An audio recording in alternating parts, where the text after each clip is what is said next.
নমস্কার। এই বৃত্তের থেকে আমাদের প্রিয় অভিনেতা সৌমিত্র চট্টোপাধ্যায় লেখা। এমন একটা জায়গায় বন্দি আমি, যেখান থেকে বেরিয়ে যাবার পথগুলো বৃত্তাকারে ঘুরে ঘুরে নিজেদের চলার কাছেই বারবার ফিরে আসছে। এমন একটা জায়গায় বন্দি আমি। তাহলে কি করে এখানে থেকে যাব?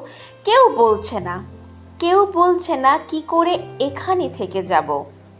অথচ একটু দূরেই যে সমুদ্র, সে কথা আমার মুখের ওপর নোনা বাতাসের ঝাপটা এসে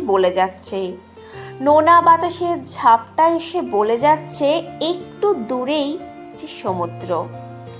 এমনকি তার লক্ষ্য ঘোড়ার খুরের শব্দ শুনে আমি চোখ বুজেও ঢেউগুলো ছুটে আসা দেখতে পাচ্ছি আমি চোখ বুজেও। সাদা ফেনা কষ গড়িয়ে পড়ছে। এমন একটা জায়গায় বন্দি আমি। ও সাগর, তোমার আঘ্রাণ নেব একদিন। ওগো সিন্ধু, আমাদের মিলন দিনে যে ঝড় এসে আছড়ে পড়বে, তার বেগ আমায় তীর্থের দিকে বাকি পথটা ভাসিয়ে নিয়ে যাবে। তাহলে কি করে এখানে থেকে যাব? কেউ বলছে না। এমন একটা জায়গায় বন্দি আমি, যেখান থেকে বেরিয়ে যাবার পথগুলো বৃত্তাকারে ঘুরে ঘুরে নিজেদের চলার কাছেই বারবার ফিরে আসছে।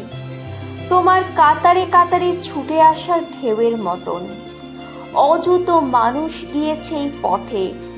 বন্দির বন্দনাটুকু নিয়ে আমিও যেতে চাই তোমার কাতারে কাতারে ছুটে আসা ঢেউয়ের মতন। এই বৃত্তের থেকে আমাকে টেনে নাও তোমার নোনা ঢেউয়ের দস্যুতায়।